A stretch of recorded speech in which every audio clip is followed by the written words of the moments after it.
Late in the night, our protagonist cries as the light from the screen shines in his face. A girl sends a message saying she's going to break up, and the protagonist starts crying. He's in disbelief, wondering if it's a joke. He thinks she's not serious because he had plans for their future relationship and was even thinking about marriage. However, he gets blocked and agonizes in his chair. A friend was going to call him to play but ends up seeing the protagonist pass out. The friend tries to help, but he storms out, slamming the door. His friends are outraged because he cannot maintain a relationship. Chen Yuan is infamous for chasing after girls and spending money on them without success. He's outraged that after 3 years, he got nowhere with Cham. The scene shifts to them talking, with a group of people watching. The protagonist begs for forgiveness and gives her a piglet plush toy, her favorite animal. People around him gossip that he had 4 jobs to support her.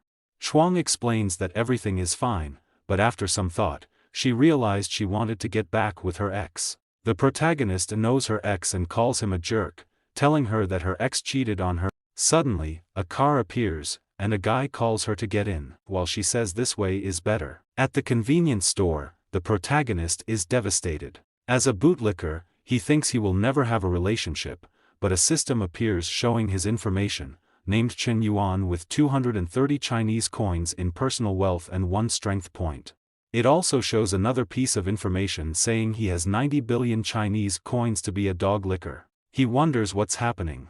A girl approaches him, asking if something is wrong with him because he keeps staring at her chest.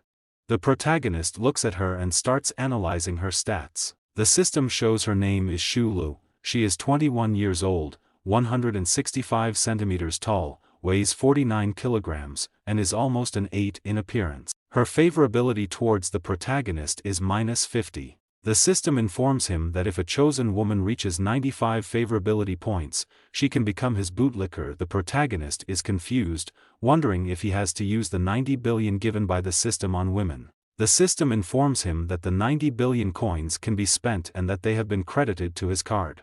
It also states that they only work on women, and when he reaches 95 favorability points, he earns a tenth of the spent value back along with some other rewards. Now convinced, the protagonist invites Shu Lu to eat, saying he will pay for everything. The girl looks at him and asks if he is trying to show off his wealth. Shu Lu is unsure if he is trying to flirt with her and if he can succeed. The protagonist keeps staring at Shu Lu and remembers that she is very powerful since she made a guy spend more than 30,000 with just 3 words. He responds to her provocation, saying that if she does not test him, she will not find out. She then accepts and tells him to buy snacks for everyone in the class. Shu Lu looks down on him, thinking he dresses like a beggar yet wants to flirt with her, so she will have to teach him a lesson. But the protagonist spends 50,000 without worry. A group of people who were speaking ill of him realize he is rich but does not dress like it. The protagonist tells her to relax, saying that amount is nothing to him. Not being a fool, he asks her to add him.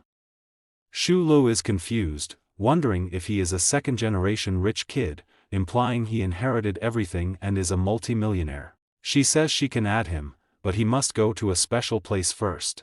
In front of a Gucci store, she says she is not materialistic, she just wants to be sure of his sincerity in actions given his clothing, but Chen Yuan tells Shu Lu it's fine, and she can buy whatever she wants.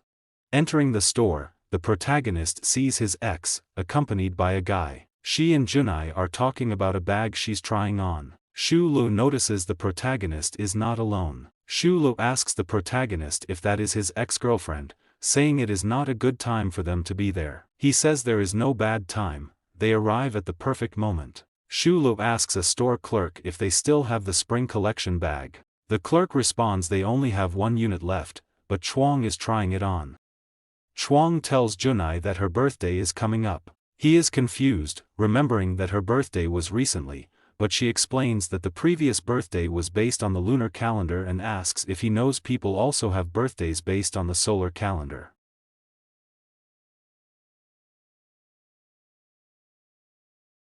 After this conversation, Shu Lu takes Chuang's bag, saying she will buy it since it seems Chuang doesn't have money. And as she smells the bag, he gains another 20.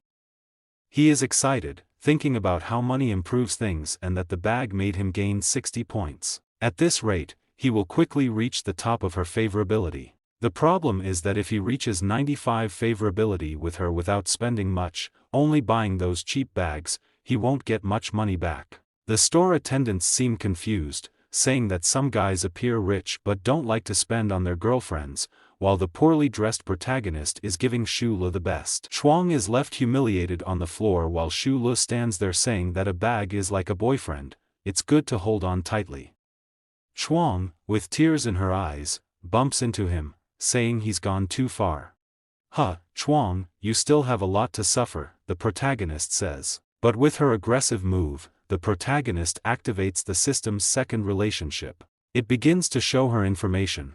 Her name is Chuang, 21 years old, 163 centimeters tall, weighing 49 kilograms, and has -10 favorability. Shulu asks, "Did I do a good job? Didn't I? Where are we going now?" The protagonist says the night is just starting, and he has plenty of money, asking if she is satisfied with just one bag. She starts grabbing everything she can, ending up full of bags. The protagonist gives the card, and the store attendants say they will deliver to the address after the purchase is finalized. Chen Yuan keeps gaining favorability with Shu Lu. Another 5 points for swiping the card, another 5 points for swiping the card. Shu Lu gets tired of buying clothes and doesn't even know where she will put all of it. Not enough space, doesn't matter. I'll buy you a house, says the protagonist. But this makes him lose some favorability. Shu Lu says they should take it easy since they've already bought a lot. The protagonist understands he scared her and that it's not normal for someone to buy a house for another person so quickly, even for a multimillionaire. Shu Lu, a junior at the Fine Arts College, 21 years old, 49 kilograms, and her favorite color is black, the protagonist says, implying he knows her well. He asks the store attendant if they have a card he can give to Shu Lu. The attendant says they do. Then the protagonist asks to put 500,000 credits on the card for Shu Lu to spend whenever she wants. Chen Yuan gives the card as an apology for the misunderstanding. She blushes and feels happy. He whispers in her ear that if she can't resist, she should just give in to him. "Oh, you bad boy, you're a bad boy," Shu Lu says, and he gains another 30 favorability points. The store attendants go crazy over how attentive and caring he is with her.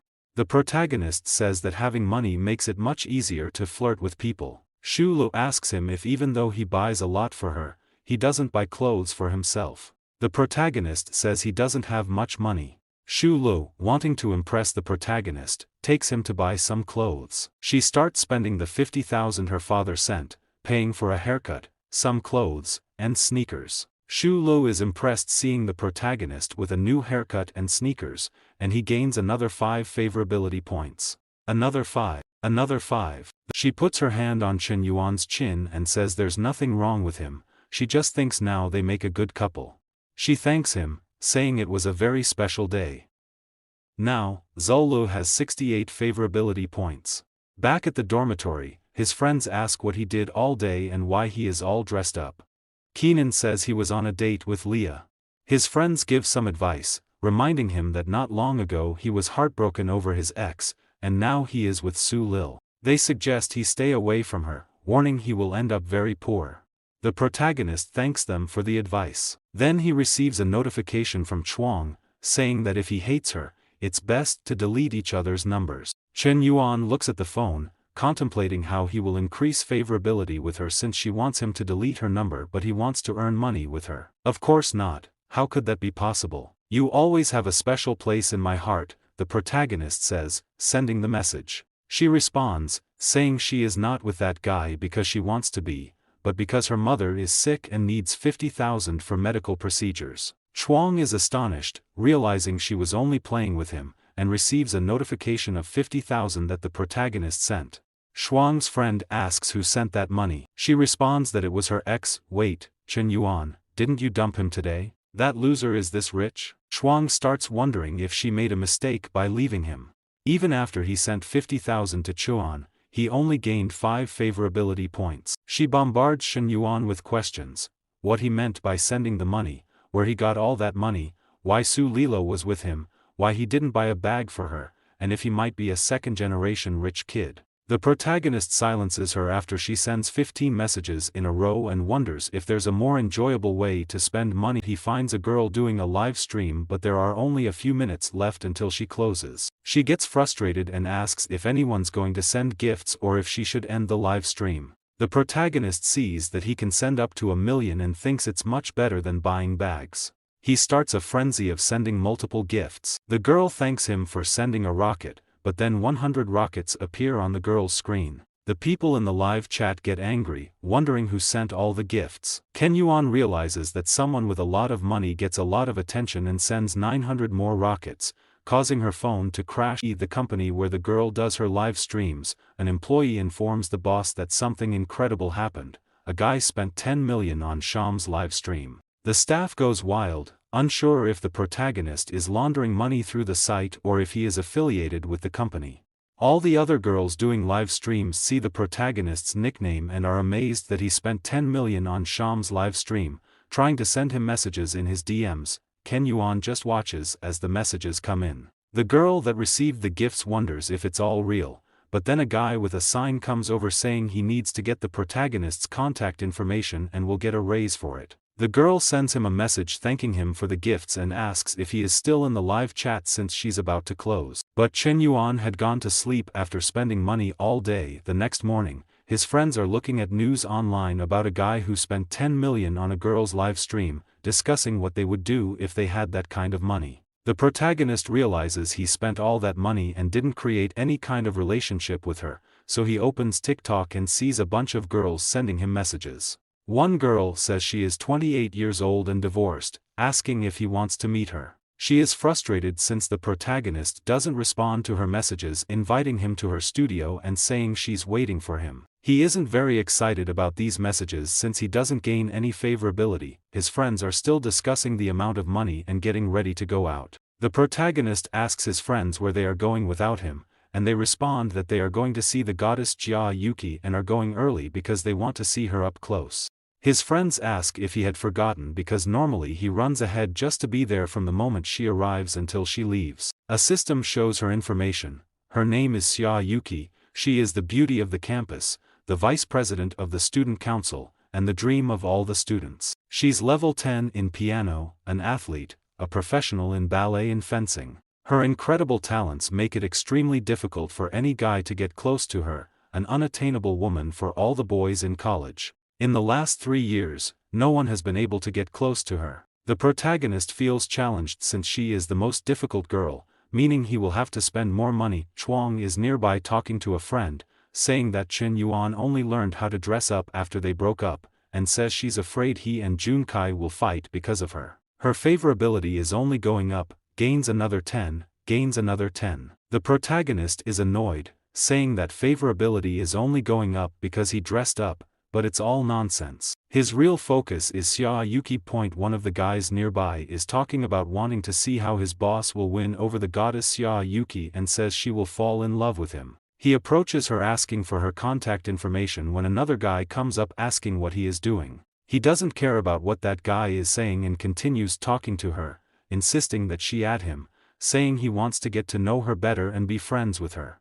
The angry guy demands to know if he is looking for trouble and what he plans to do with Yuki. Taken aback, he claims it's a misunderstanding and that he just wanted to join the student union because she is the vice president and he wanted some advice. The angry guy scolds him, saying that's not a good enough excuse to hit on her, calling him a pervert. But the protagonist, undeterred, asks if she can add him on Snapchat. She looks puzzled, wondering why so much is happening. The protagonist remains confident that she will add him. The other guy admits the protagonist is even more handsome than the last one and asks if he wants to join the student union too.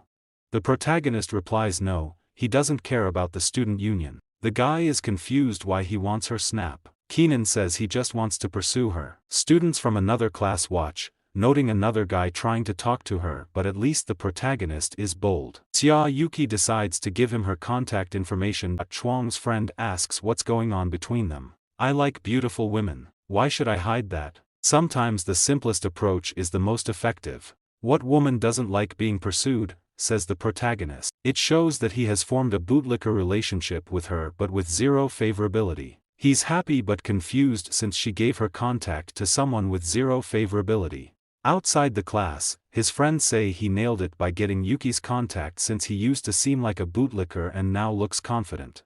One of the protagonist's friends jokes that if he gets close to the president, he will have to introduce them to her friend. The protagonist doubts he will manage to talk to her, saying they are exaggerating since she is the most beautiful girl on campus. A guy behind him yells, calling him a loser but admitting he has good sense, revealing himself as the one who tried to hit on her and got rejected. The guy starts mocking him, saying he is proud for nothing since he only got her number and asks if Chen Yuan knows him, but the protagonist just laughs in his face. Then Sol appears, asking why Chen Yuan took so long and saying she's been waiting for him for a long time. Everyone is shocked that Su, known for rejecting all kinds of guys, was waiting for this guy. The protagonist invites Su Leal to eat as an apology for making her wait. Chul asks if she looks pretty in the clothes he bought her. Meanwhile, Chuang, very angry, listens nearby.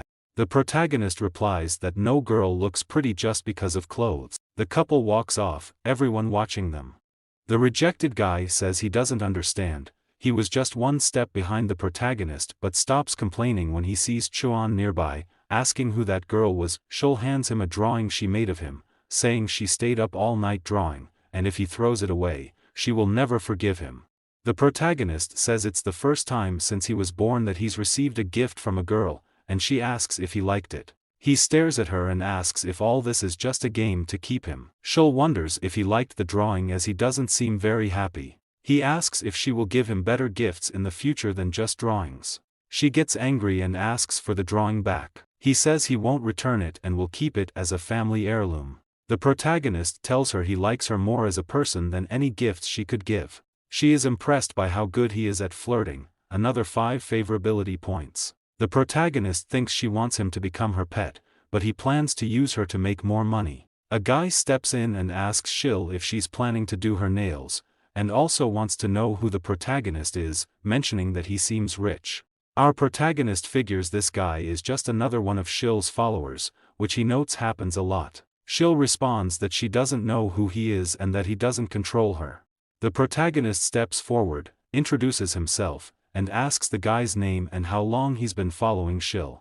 The guy says his name is Yang Yu, he's from the arts department, and he's been following her for 6 months. The protagonist tells him that's nonsense and shares his own story about how he followed a girl for 3 years, working 4 jobs and eating just bread every day, only to be replaced by a guy with a Mercedes-Benz. Yang Yu looks puzzled, not getting why he's sharing this story. The protagonist tries to motivate him, saying people who turn their backs on you can drive your personal development, and asks why a real man can't have a wife. He tells you to go back to his dorm and make her regret her decision. Yang Yu is so moved that he starts crying. Even Shil is confused, wondering what's happening and why Yang Yu is crying. She awkwardly says that he's just a friend. The protagonist says he doesn't care about her past and points out that she doesn't respect him or herself. He tears up the drawing she gave him and tells her she can use the card he gave her, but he doesn't want to see her until she sorts out her relationship.